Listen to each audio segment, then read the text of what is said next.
Bonjour à toutes et à tous et bienvenue sur ce podcast dédié à l'apprentissage du français. Je m'appelle Félix et dans ce podcast, je parle volontairement lentement et distinctement, c'est-à-dire en articulant, afin que la compréhension soit la plus facile possible. Vous avez aussi les sous-titres en français à disposition si cela vous aide à mieux comprendre. Et je vous conseille d'ailleurs d'écouter l'audio tout en lisant les sous-titres. C'est un bon exercice d'immersion. Alors, si vous aimez bien ce format, n'hésitez pas à soutenir la chaîne en vous abonnant, que ce soit sur YouTube ou sur les plateformes de streaming comme Spotify. Merci, bonne écoute et surtout bon courage dans cette aventure qu'est l'apprentissage d'une langue étrangère. Une des clés lorsqu'on commence à apprendre une langue, c'est le vocabulaire. Alors bien sûr, il y a aussi la grammaire et la conjugaison qui nous aident à structurer nos phrases et à parler correctement. Mais sans mots de vocabulaire, eh bien, on a du mal à comprendre ou à parler. L'objectif est donc d'apprendre régulièrement des mots afin d'enrichir notre vocabulaire, c'est-à-dire augmenter le nombre de mots que l'on connaît. Il y a deux manières de travailler son vocabulaire. En premier, il y a la compréhension, l'input en anglais, et en deuxième, l'expression, l'output. Je les mets volontairement dans cet ordre car c'est l'ordre d'apprentissage classique. Il est bien évidemment conseillé de comprendre la langue avant de la parler, de comprendre les mots de vocabulaire avant de les utiliser. Dans ce podcast, je vais principalement parler de la compréhension. Mais alors, combien de mots de vocabulaire faut-il connaître pour avoir un niveau courant en français, un niveau fluent? L'Académie française estime que le langage courant utilise en moyenne 3000 à 5000 mots dans la vie courante, c'est-à-dire dans la vie de tous les jours. C'est beaucoup. Ça peut même donner le vertige. Comment apprendre autant de mots? C'est la question que je me suis posée lorsque j'ai commencé à apprendre le japonais. Car tout comme vous, j'ai dû et je dois encore apprendre des milliers de mots de vocabulaire. Tout est une question de méthodologie. Car avec tous ces mots à apprendre, il faut être efficace. Le premier exercice clé, c'est d'utiliser le bon exercice de mémorisation.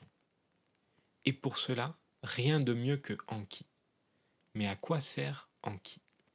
Il s'agit en fait d'un logiciel qui fonctionne comme des cartes de mémorisation qu'on pouvait faire à l'école. On écrit un mot sur une face de la carte et on écrit sa traduction de l'autre côté.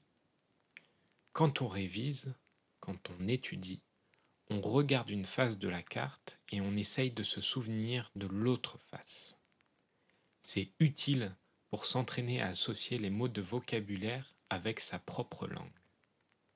Que ce soit de sa langue natale vers la langue que l'on apprend, ou inversement.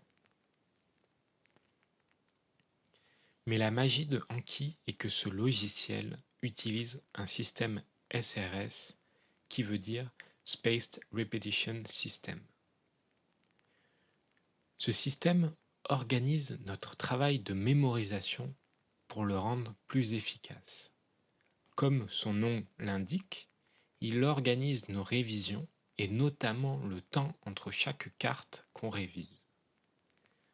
Par exemple, si le premier jour je révise la carte avec le mot bonjour et que je m'en souviens, alors Anki me fera réviser à nouveau ce mot la semaine prochaine, donc dans 7 jours.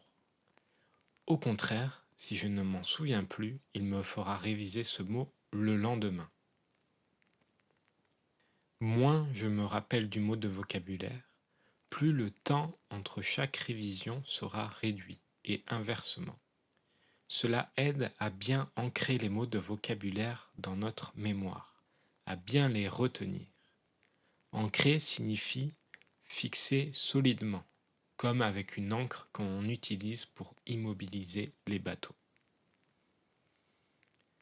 Anki structure donc nos révisions des mots de vocabulaire et rend l'apprentissage plus efficace, ce qui est important quand on sait qu'on doit apprendre plus de 3000 mots.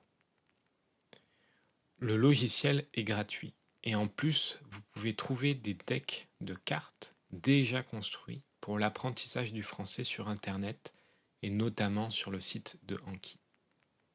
Utiliser Anki avec l'immersion permet d'apprendre avec moins de difficultés. L'immersion peut être amusante, on regarde des séries, des vidéos YouTube ou on écoute des podcasts. Et derrière, Anki permet d'ancrer le vocabulaire que l'on apprend. Tout ceci participe à construire une meilleure compréhension de la langue.